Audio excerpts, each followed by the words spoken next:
तो आज एक नए कंसेप्ट के बारे में पढ़ते हैं जिसको बोलते हैं balance of payment. Balance of payment is very much similar to balance sheet yet very different. Balance sheet आपने अकाउंट्स में पढ़ा होगा। बैलेंस शीट क्या होता है? एक ट्रांजैक्शन का रिकॉर्ड होता है, right? Balance sheet is a record of transactions. तो वैसे ही बैलेंस ऑफ पेमेंट भी एक ट्रांजैक्शन का रिकॉर्ड होता है। अभी ये जो फ्रेज़ है या ये जो नाम है बैलेंस ऑफ पेमेंट या बीओपी, आपने सबसे ज़्यादा आपके पर्टिकुलर जो भी न्यूज़पेपर आपके घर पे आता होगा उसके फाइनेंस या इकोनॉमिक्स वाले सेक्शन में ज़्यादातर आता होगा। और उसमें क्या क्या तरीके की चीज़ें लिखी हो सकती है कि भाई हमारा बैलेंस ऑफ पेमेंट है या बैलेंस ऑफ ट्रेड है, वो डेफिसिट में है, सरप्लस में है या बैलेंस में है। ठीक है, तो सिंपल बात है, ये चैप्टर शुरू करने से पहले ये 3 टर्म्स के बारे में थोड़ा रिकैप कर लेते हैं। रिकैप क्यों? क्योंकि इट इज़ वेरी इंट्यूटिव, मतलब वर्ड्स देख के समझ आता है कि उसका मतलब क्या होता है। ठीक है, अगर मेरे पास पैसे आ रहे हैं तो उसको मैं रिसीट बोलूँगा, अगर मेरे पास से पैसे जा रहे हैं तो मैं उसको पेमेंट्स बोलूँगा। ठीक है, तो 2 चीज़ें हमारे पास, एक होती है रिसीट्स, रिसीट्स का मतलब है इनफ्लो ऑफ मनी। दूसरा होता है पेमेंट्स, उसका मतलब है आउटफ्लो ऑफ मनी। ठीक है, सिंपल। ये आपने बजट वाले चैप्टर में पढ़ा होगा। रिसीट्स मतलब इनफ्लो, पेमेंट्स मतलब आउटफ्लो। अभी ये रिसीट्स और पेमेंट वाला जो टर्म है उसी से डेफिसिट, सरप्लस और बैलेंस को हम लोग डिफाइन करेंगे। डेफिसिट मतलब मेरे पास कमी है कोई चीज़ की, पैसों की कमी होना। पैसों की कमी कब होती है? जब मेरी कमाई कम है मेरे खर्च से। खर्च मतलब पेमेंट, मतलब पेमेंट्स ज़्यादा है रिसीट्स से, तो बनता है डेफिसिट। सरप्लस मतलब क्या? मेरी रिसीट्स ज़्यादा है पेमेंट्स से। ठीक है, और बैलेंस मतलब मेरी रिसीट्स और मेरे पेमेंट्स एग्जैक्टली सेम है, मतलब जितने पैसे कमा रहा हूँ उतने खर्च कर रहा हूँ। ठीक है, ये बेसिक चीज़ें समझ आई। रिसीट्स और पेमेंट्स, उससे बनता है डेफिसिट, सरप्लस और बैलेंस। काफ़ी सिंपल है समझना। अगर थोड़ा सा भी डाउट है तो पुराने लेक्चर्स तुम लोग देख सकते हो गवर्नमेंट बजट के, या तो फिर इसको थोड़ा रिवाइंड करके देख लो। It is very easy to understand. ठीक है, पेमेंट ज़्यादा है रिसीट से तो डेफिसिट, रिसीट ज़्यादा है पेमेंट से तो सरप्लस, और दोनों अगर सेम है तो बैलेंस्ड।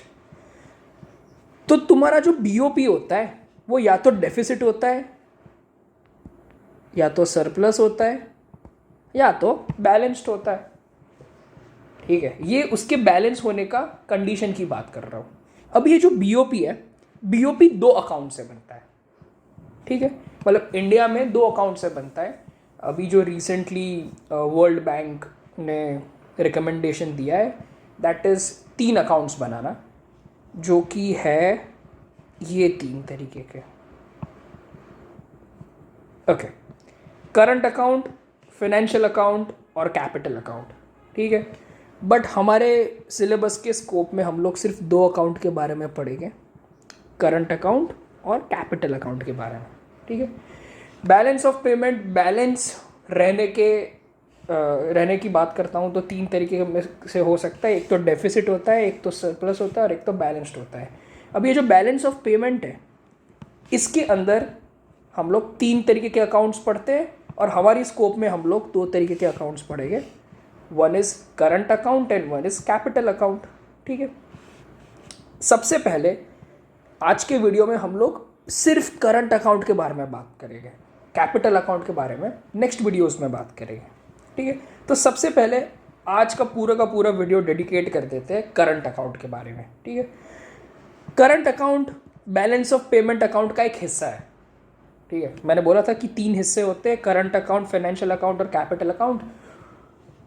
वैसे ही बैलेंस ऑफ पेमेंट का एक हिस्सा है current account. Simple, balance of payment क्या करता है? ट्रांजैक्शंस को रिकॉर्ड करता है। तो ऑफ कोर्स करंट अकाउंट भी ट्रांजैक्शंस को रिकॉर्ड करेगा, बट किस तरीके के ट्रांजैक्शंस को रिकॉर्ड करेगा ये थोड़ा समझना कॉम्प्लिकेटेड है। बट ये वीडियो हम बना रहे हैं तो फिर कॉम्प्लिकेटेड चीज़ों को सिंप्लीफाई करना हमारा काम होना चाहिए।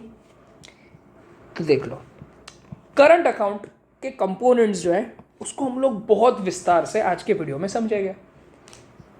करंट अकाउंट 3 तरीके की चीज़ों से बनता है। अभी एक चीज़ नोट करने जैसी यहाँ पे यह है कि मैं जितने भी यहाँ पे ट्रांजैक्शंस बोल रहा हूँ ना, इसमें ये नेचर के ट्रांजैक्शन से आने वाले पैसे और जाने वाले पैसे दोनों आ जाएंगे। मैं रिपीट करता हूँ, मैं जितने भी ट्रांजैक्शंस यहाँ पे बता रहा हूँ ना, उसमें से इनफ्लोज थ्रू दैट ट्रांजैक्शन और आउटफ्लो थ्रू दैट ट्रांजैक्शन सब आ जाएगा। मतलब अगर मैं गुड्स की बात कर रहा हूँ तो गुड का एक्सपोर्ट भी आ जाएगा, गुड का इंपोर्ट भी आ जाएगा। एक्सपोर्ट से क्या होता है मेरे को बताओ? एक्सपोर्ट से रिसीट्स आते हैं, राइट? और इंपोर्ट से क्या आता है, क्या होता है? पेमेंट्स होते हैं। अब एक सिंपल सी बात बताओ मुझे, अगर आपके घर पे किसी का भी बैंक अकाउंट है या फिर आपका है, तो पैसे जब आते हैं तब डेबिट होता है कि क्रेडिट होता है? पैसे आते हैं तब क्रेडिट होता है, राइट? तो अगर मैंने गुड को एक्सपोर्ट किया तो मेरे पैसे आएंगे, रिसीट हुआ, तो ये कौन सी साइड पे लिखूंगा? Credit side. और अगर मैंने खर्चा किया है, इंपोर्ट्स किए, गुड्स मंगवाए मैंने और पेमेंट की है, तो वो डेबिट हो जाएगा। As simple as that. Inflow हुआ है तो क्रेडिट पैसों का, आउटफ्लो हुआ है तो डेबिट। अभी ध्यान से समझो, करंट अकाउंट 3 चीज़ों से बनेगा। एक होता है गुड्स, एक होता है सर्विसेज और एक होता है ट्रांसफर पेमेंट्स। गुड्स मतलब एवरी टैंजिबल आइटम जिसको तुम टच फील कर सकते हो, वो चीज़ों को मैं गुड बोलूँगा। Everything which can not be touch, felt और seen is known as services. Services are intangible। क्या बढ़िया राइटिंग है मेरे। गुड्स आर टैंजिबल और सर्विसेज आर इंटैंजिबल। ठीक है, गुड्स के अंदर सिंपल हमने समझ लिया, गुड्स का इंपोर्ट हो सकता है या तो एक्सपोर्ट हो सकता है, उसको हमें रिकॉर्ड करना है। अगर इंपोर्ट हुआ तो डेबिट साइड लिखेंगे, एक्सपोर्ट हुआ तो क्रेडिट साइड लिखेंगे। अभी बात करते हैं सर्विसेज की। अभी सर्विसेज जब होती है ना, तब उससे आने वाले या जाने वाले जो पैसे होते हैं, देखो आने वाले पैसे और जाने वाले पैसे हमने दोनों को कंसिडर किया, इसलिए हम लोग ने शुरू में क्या लिख दिया? नेट। नेट मतलब क्या कि मान लो आने और जाने वाले पैसे दोनों को कंसिडर कर रहा हूँ। Net factor income.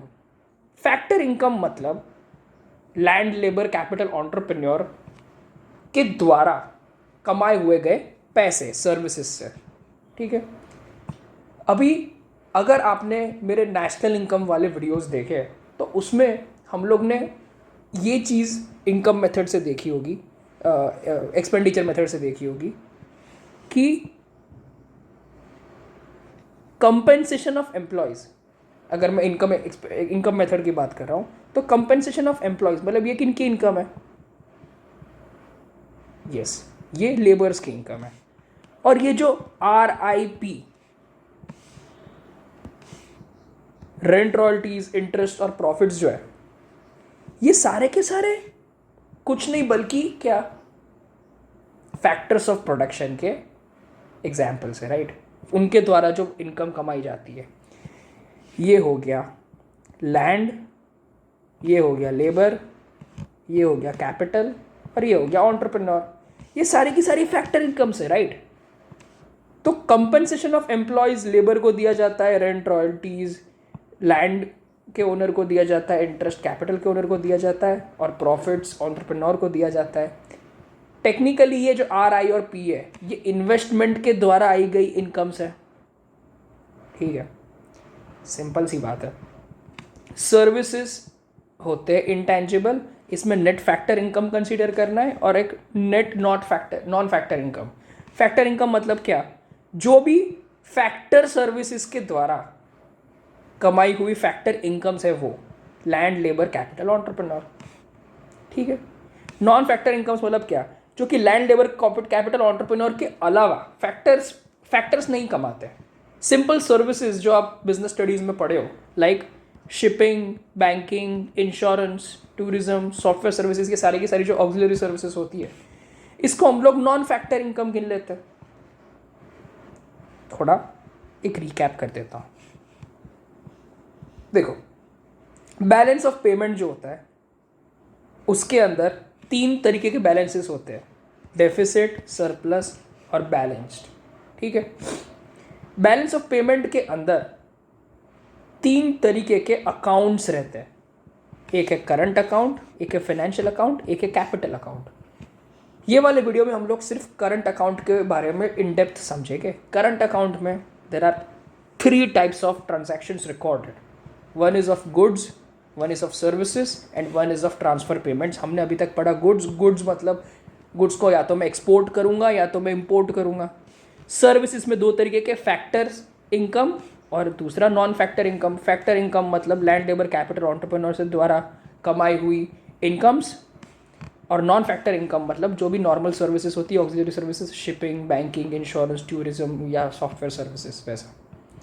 अभी आता है ट्रांसफर पेमेंट्स। ट्रांसफर पेमेंट्स मतलब वो मिली हुई पेमेंट्स जो कि जिसके बदले हमने कोई काम ना किया। ये नेट फैक्टर इनकम में कैसा है कि फैक्टर्स काम करते हैं, उसके बदले उनको ये पैसे मिलते हैं। ट्रांसफर पेमेंट्स या ट्रांसफर इनकम्स क्या होती है कि हमने कोई काम नहीं किया है बट उसके बदले हमको पैसा मिला है।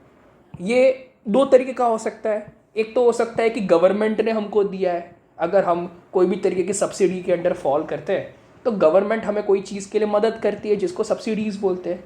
या तो फिर हमारा कोई हमारे देश से बाहर रहता हो, अब्रॉड।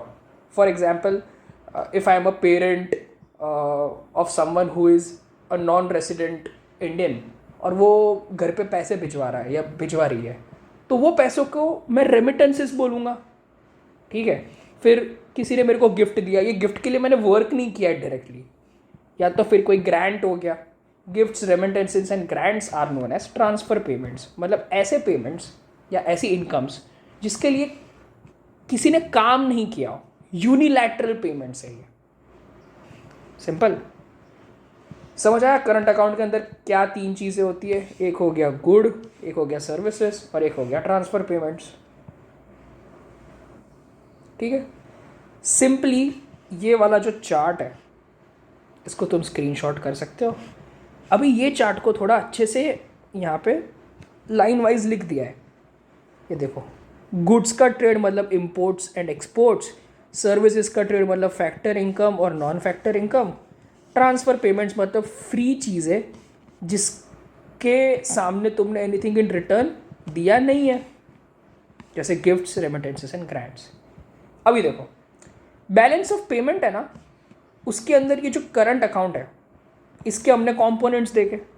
अभी इसमें ये जो गुड्स का ट्रेड है उसको मैं बोल सकता हूँ बैलेंस ऑफ ट्रेड, मतलब BOT या तो ट्रेड बैलेंस।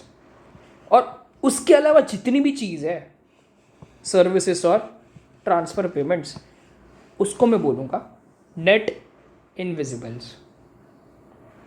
ठीक है, दैट्स इट। ये हो गया करंट अकाउंट के बारे में। नेक्स्ट वाले वीडियो में हम लोग कैपिटल अकाउंट के बारे में पढ़ेंगे। सिंपल। चलो बाय बाय।